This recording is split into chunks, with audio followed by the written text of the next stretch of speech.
Hello and welcome. तो काफी लोग लिक्विडेशन सुन के डर जाते हैं, उनको समझ में नहीं आता एग्जैक्टली ये है क्या, क्यों वो बार बार लिक्विडेट हो रहे हैं। तो इस वीडियो में आज हम लिक्विडेशन के बारे में थोड़ा डिस्कस करेंगे, उसके मैकेनिज्म को समझेंगे, ताकि मैकेनिज्म समझने के बाद ही आपको उसको कंट्रोल कैसे करना है ये समझ में आएगा। तो एंड पार्ट में मैं आपको बताऊंगा कि क्या क्या स्टेप्स आप ले सकते हो आपका लिक्विडेशन रोकने के लिए। ये बहुत इंपॉर्टेंट है।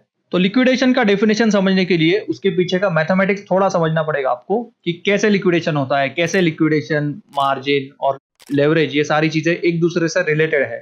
बहुत ही सिंपल तरीके से पहले ये समझेंगे, फिर आपको लिक्विडेशन क्या है, उसको कंट्रोल कैसे करना है वो समझ में आएगा। ठीक है, तो चलो देखते हैं। तो अभी हम मुद्रेक्स के फ्यूचर्स प्लेटफॉर्म पे है। अब यहाँ पे अगर आप देखोगे तो सबसे पहले आप क्या करते हो, यहाँ पे ऑर्डर बाय अगर यूएसडीटी करते हैं तो मैं यूएसडीटी में क्वांटिटी डालता हूँ जितने साइज का मुझे ट्रेड लेना है। तो अगर मैं यहाँ पे सेट करता हूँ 500 यूएसडीटी का, मुझे बीटीसी में पोजीशन ओपन करना है।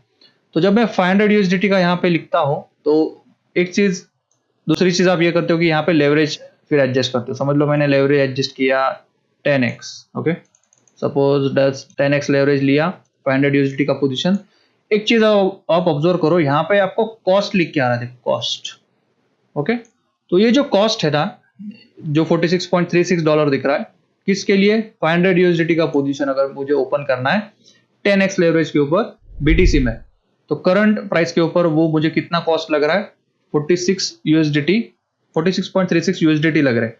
तो ये एग्जैक्टली है क्या? ये जो आपका 46.36 लिखा है ये कॉस्ट भी है, और इसको क्या बोलते हैं? मार्जिन।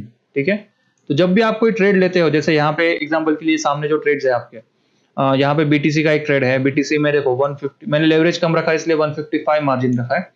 और मीम जो कॉइन है जिसमें मैंने लॉन्ग किया था, तो वो ऑलरेडी प्रॉफिट बुकिंग आधा हो गया। तो यहाँ पे क्या दिख रहा है आपको?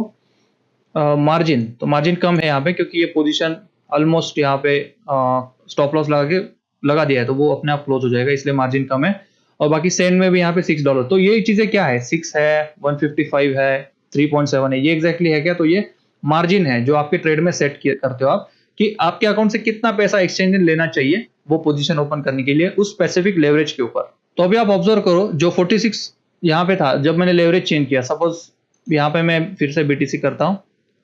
अब अगर मैं 500 यूएसडीटी का पोजीशन है और लेवरेज बढ़ाता हूँ, समझ लो मैंने 50x लेवरेज कर दिया, तो देखो सिर्फ 10 यूएसडीटी लग रहा है यहाँ पे कॉस्ट। लेकिन इसमें ऐसे भी होता है कि जब 50x में लेवरेज लेता हूँ 500 यूएसडीटी का पोजीशन ओपन करने के लिए, और $10 मार्जिन है, तो काफी कम है। तो चांसेस ज्यादा है कि अगर फटक से मार्केट ने कुछ मूव कर दिया वोलेटिलिटी में, तो $10 तक अगर मेरा लॉस चला गया, तो उस केस में मेरा वो पोजीशन क्लोज हो जाएगा। तो वो जो पोजीशन क्लोज होता है वो बेसिकली पोजीशन लिक्विडेट होता है। ठीक है, तो आपको क्या करना है, जो लेवरेज अगर कम रखेंगे तो उस केस में आपका देखो ये भी मार्जिन ज्यादा ऐड होता है पोजीशन में। तो जैसे मैंने यहाँ पे 25x किया तो $19 ऐड हो गए। तो वो अच्छा है कि जितना आपका ज्यादा मार्जिन है उतना आपका लिक्विडेशन पॉइंट दूर होगा। तो यहाँ पे आपको लिक्विडेशन पॉइंट भी दिखता है। ये लिक्विडेशन प्राइस आपका जितना दूर है प्राइस से, उसमें ज्यादा चांसेस है कि आप लिक्विडेट नहीं होंगे। तो नीचे वाली स्पेसिफिक एग्जांपल में अगर मेरा लॉस $6.39 के ऊपर जाता है, तो ये पोजीशन बेसिकली लिक्विडेट होगा, पोजीशन लिक्विडेट होगा। ओके, और मेरा लॉस यहाँ पे बीटीसी में 155.96 के ऊपर जाता है, तो मेरा ये पोजीशन लिक्विडेट होगा। और अगर यहाँ पे लॉस $3.7 के ऊपर जाता है, तो मेरा ये पोजीशन लिक्विडेट होगा। तो पोजीशन लिक्विडेशन कब होता है? जब मार्जिन कम पड़ता है और वो मार्जिन उतना लॉस आपका रीच हो गया, तो बेसिकली आपका पोजीशन कट ऑफ हो जाता है और लिक्विडेट हो जाता है। ठीक है, तो मुद्रेक्स फ्यूचर्स की एक चीज बहुत अच्छी है कि यहाँ पे आइसोलेटेड लेवरेज है, जिसकी वजह से क्या कि आपका जो रिस्क है वो आपका जितना मार्जिन है उतना ही आपका रिस्क है। बाकी जो वॉलेट बैलेंस है आपका वो सेफ रहेगा, क्योंकि क्रॉस मार्जिन अगर हो जाए तो उसमें आपका पूरा वॉलेट बैलेंस ही खाली हो सकता है, तो वो बहुत रिस्की होता है। तो बेसिकली लिक्विडेशन आपका तब होगा जब आपके पास मार्जिन कम है, तो वो अगर आप कंट्रोल कर लो तो काफी चीजें आपकी कंट्रोल हो जाती है। तो लिक्विडेशन होने के कुछ कॉमन रीजंस अगर हम समझेंगे तो वो इस प्रकार है कि सबसे पहला रीजन ये हो सकता है कि आप ओवर लेवरेज अगर लेते हो, ज्यादा लेवरेज लेते हो, तो आपका लिक्विडेशन पॉइंट बहुत नजदीक आता है, उसकी वजह से आपका लिक्विडेशन हो सकता है। दूसरी चीज आप ये कर सकते हो कि जो मार्जिन है उसको कंट्रोल रखो, बहुत कम मार्जिन मत रखना। थोड़ा ज्यादा मार्जिन रखेंगे तो उसमें कुछ नुकसान नहीं है, तो थोड़ा मार्जिन ज्यादा रखो और लिक्विडेशन पॉइंट आपका थोड़ा दूर जा सकता है, तो वो आपका लिक्विडेशन कम कर देगा। तो हम वोलेटिलिटी को भी इग्नोर नहीं कर सकते। तो आप जब अपना मार्जिन सेट करोगे या फिर लिक्विडेशन पॉइंट सेट करोगे, तो वोलेटिलिटी को याद में रखो।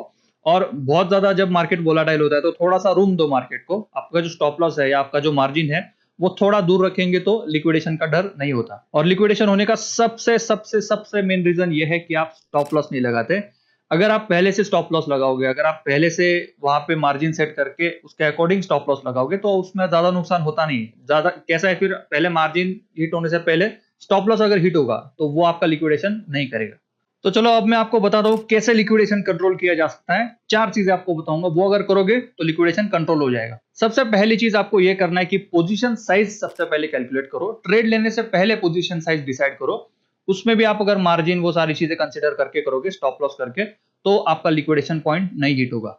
दूसरी चीज आप ये कर सकते हो कि आपका जो स्टॉप लॉस है वो लिक्विडेशन प्राइस से पहले स्टॉप लॉस चाहिए। तो उस केस में क्या होगा कि अगर आपका लिक्विडेशन पॉइंट थोड़ा दूर है, मार्जिन आपने ज्यादा रखा है, तो समझ लो किसी पोजीशन में आपका $10 आप रिस्क लेना चाहते हो और आपने मार्जिन अगर $40 रखा है, तो उस केस में आपका अगर पहले स्टॉप लॉस हिट होगा तो आपको उसमें ज्यादा रिस्क नहीं होगी। पहले स्टॉप लॉस $10 हिट हो सकता है लेकिन $40 आपके सेफ रहेंगे।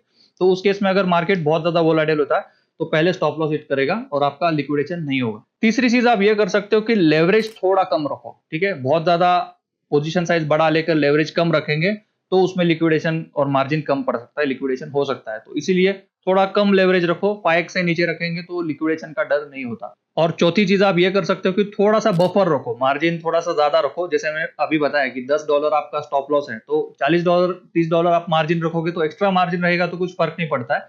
वैसे भी अगर पहले स्टॉप लॉस हिट होगा तो मार्जिन अमाउंट जो है वो अपने वॉलेट बैलेंस में फिर से चली जाती है, तो उससे फर्क नहीं पड़ता। तो थोड़ा मार्जिन ज्यादा रखो लेकिन स्टॉप लॉस लगा के मार्जिन दूर रखना थोड़ा सा। ठीक है, तो लिक्विडेशन कंट्रोल किया जा सकता है।